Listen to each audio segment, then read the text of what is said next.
You've probably seen the claim by now. Your phone screen is silently destroying your mitochondria, aging you cell by cell. It's a dramatic story. It's also not quite true, and the real science underneath it is genuinely fascinating. Once you separate what's proven from what's been exaggerated, here's what is genuinely true. For nearly all of human history, light came from one source, the sun, following one predictable daily pattern. In the last century, that changed completely. Humans now spend most of their waking hours under artificial light, with a very different character than sunlight. Sunlight is full spectrum. It contains visible light across the whole rainbow, plus a substantial amount of near-infrared light your eyes can't even see. Most LED screens and indoor lighting, by contrast, are much narrower, heavy on blue wavelengths, and largely missing that near-infrared component entirely. Keep these two effects mentally separate as we go, because conflating them is exactly how the exaggerated version of this story gets built. One is about your eyes sending a timing signal to your brain. The other is about a single enzyme responding directly to photons. That difference matters for two genuinely separate reasons, which this video is going to carefully keep apart. Light doesn't just let you see. It also acts as a biological signal, influencing your internal clock and quite possibly your cellular energy machinery too. A quick, important note before we go further. Some viral health content claims blue light directly chokes your mitochondria and proves it's aging you. That specific claim overstates the evidence. This video will show you the real research, which is still compelling, just more precise. Here's a genuinely fascinating real fact to open with. Your mitochondria contain a molecule that can physically absorb light and respond to it. Not a metaphor, an actual measurable photochemical event happening inside your cells right now. So keep two separate questions in mind as we go. What does light actually do to your cellular energy machinery? And what does light do to your sleep and internal clock? They're related, but they're not the same story. Before we can talk about light and energy production, we need the basics of that energy production itself.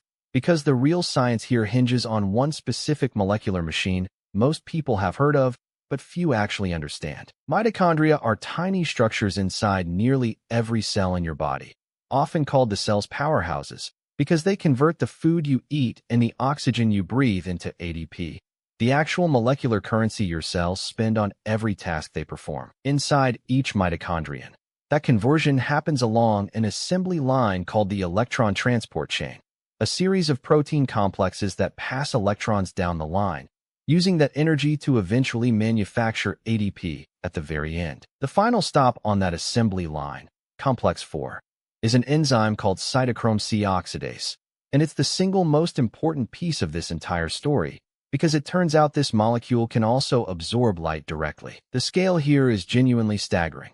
A single one of your cells can produce roughly 1 billion ADP molecules a day, and your whole body turns over an amount of ADP each day roughly equal to your own body weight.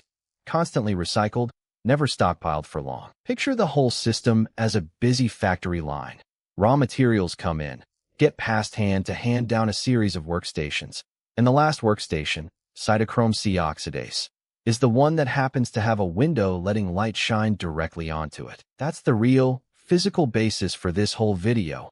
A genuine molecule, at the end of a genuine assembly line, that genuinely responds to light. What it actually does with that light is where the real science gets interesting. A few real facts about mitochondria worth carrying forward. They have their own separate DNA. They likely originated as free-living bacteria billions of years ago, and their numbers per cell vary enormously depending on how energy-hungry that cell's job actually is. Here's the part the viral version gets backwards. The wavelengths shown to stimulate cytochrome C oxidase and boost ADP production aren't blue light at all. They're red and near-infrared light, an active, growing, peer-reviewed field called photobiomodulation. Cytochrome C oxidase contains copper and iron-based components that specifically absorb red light around 600 to 700 nanometers and near-infrared light around 760 to 950 nanometers, exactly the wavelengths abundant in natural sunlight and largely absent from LED screens and standard indoor bulbs. When cytochrome C oxidase absorbs those photons, published research shows a measurable chain of effects. The enzyme's activity increases, mitochondrial membrane function improves, and oxidative phosphorylation. The ADP making process itself measurably speeds up. Plotted across the visible and near-infrared spectrum, cytochrome C oxidase's light absorption isn't flat.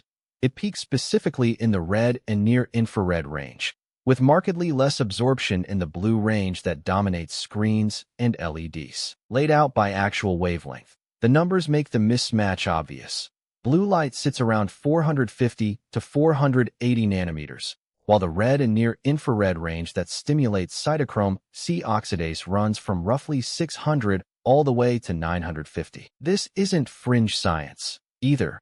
Photobiomodulation research has been published in peer-reviewed journals for decades, with real clinical applications already in use for wound healing and certain pain conditions, and active ongoing research into brain and cognitive applications. Now the direct correction.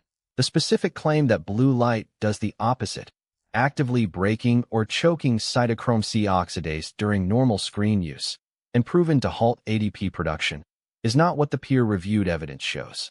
That's an extrapolation, not an established finding. Grading the evidence honestly, photobiomodulation with red and near-infrared light has solid, peer-reviewed support for specific applications, though the field is still maturing and not every claimed benefit is equally well established.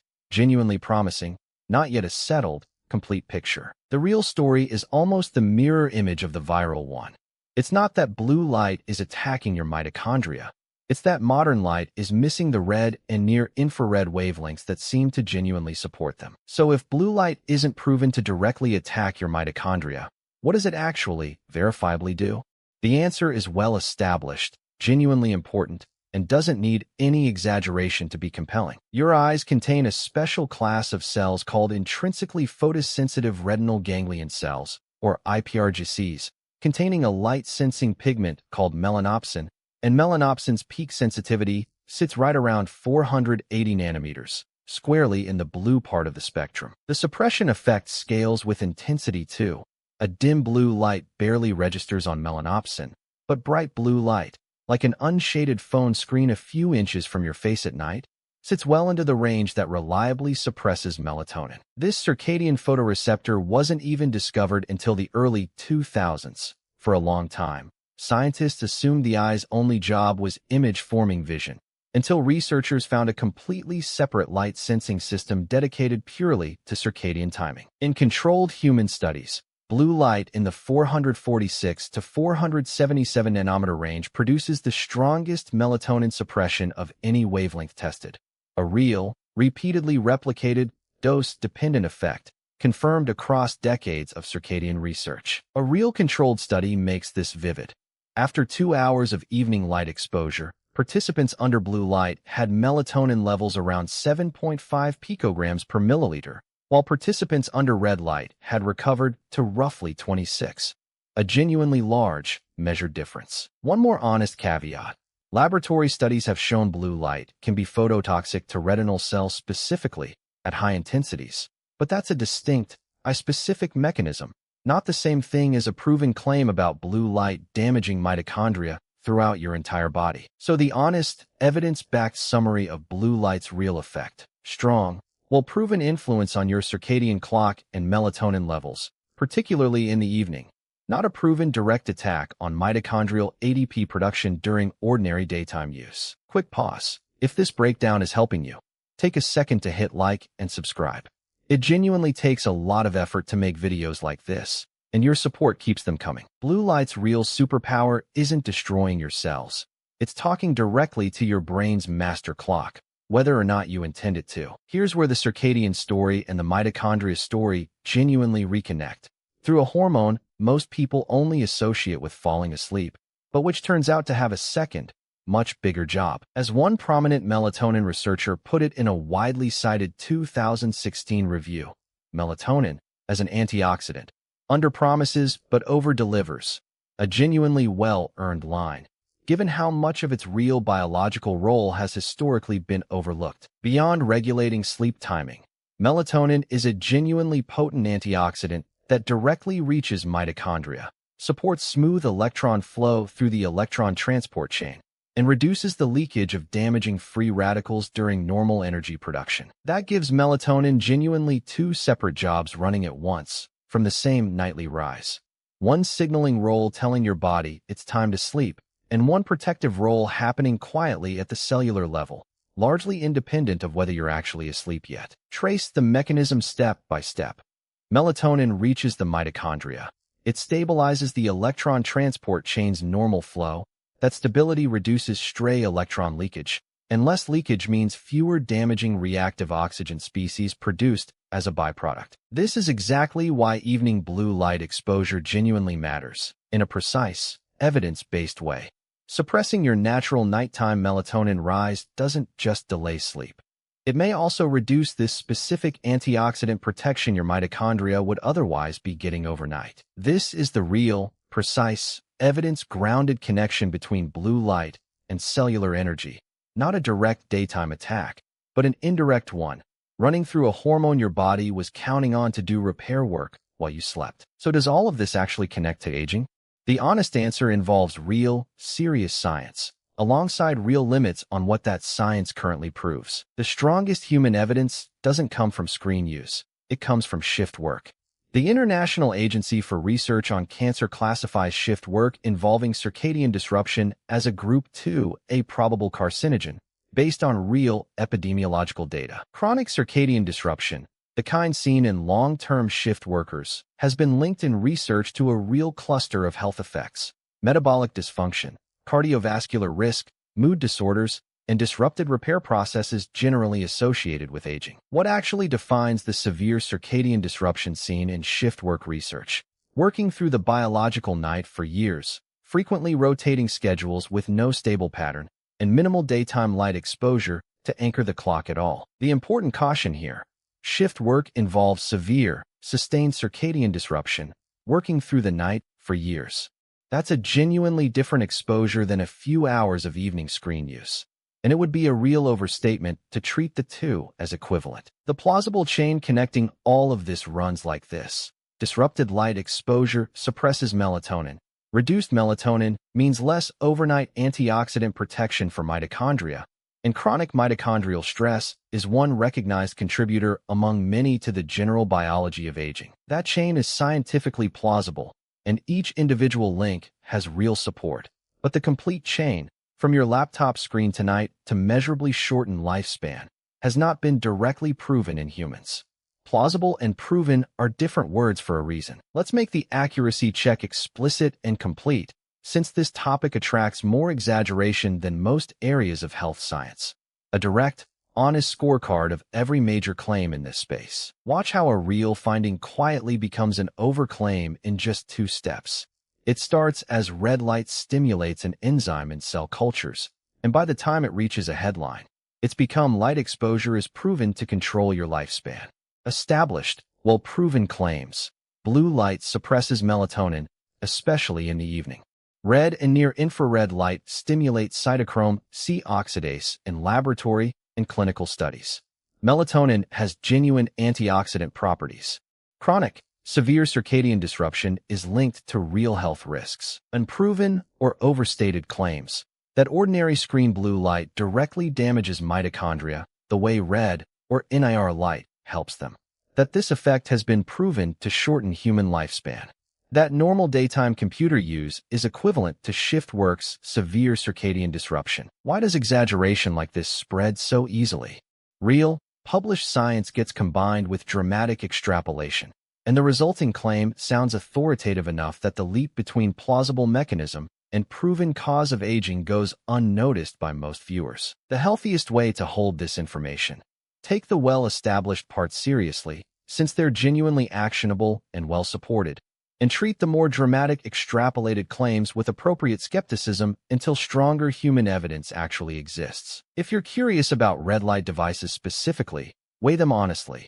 Genuine, published mechanism behind them, but device quality varies enormously. Claimed benefits range from well-supported to speculative, and none are a substitute for basic light hygiene. Good science communication doesn't need exaggeration to be compelling, and as you're about to see, the real, careful version of this story still gives you genuinely useful, actionable takeaways. Based on everything that's actually well established in this video, here's what a genuinely sensible, evidence-grounded light routine looks like.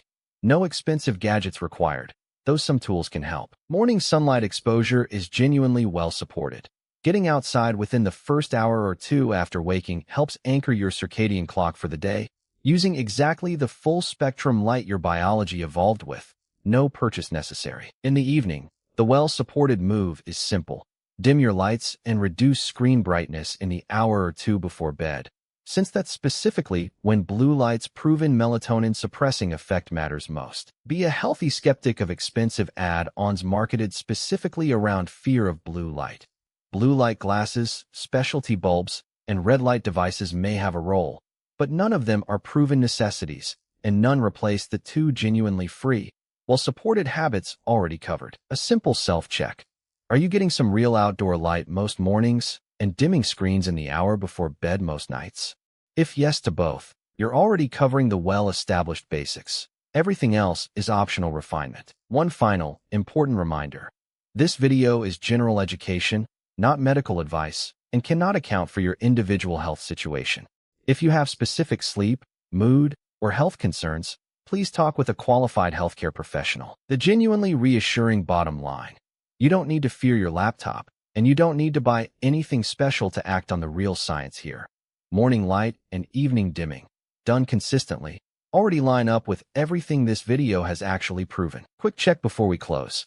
Which wavelength range has published peer-reviewed evidence of stimulating cytochrome C oxidase and increasing mitochondrial ADP production? The real story of light and your cells doesn't need a scary headline to be worth knowing. A genuine molecule inside your mitochondria really does respond to light. Your circadian clock really is shaped by it. And the honest version of that story is more than interesting enough on its own. Here are the key references and sources for this video. Thanks so much for watching. If this helped, like the video and subscribe for more clear, simple explainers, and I'll see you in the next one.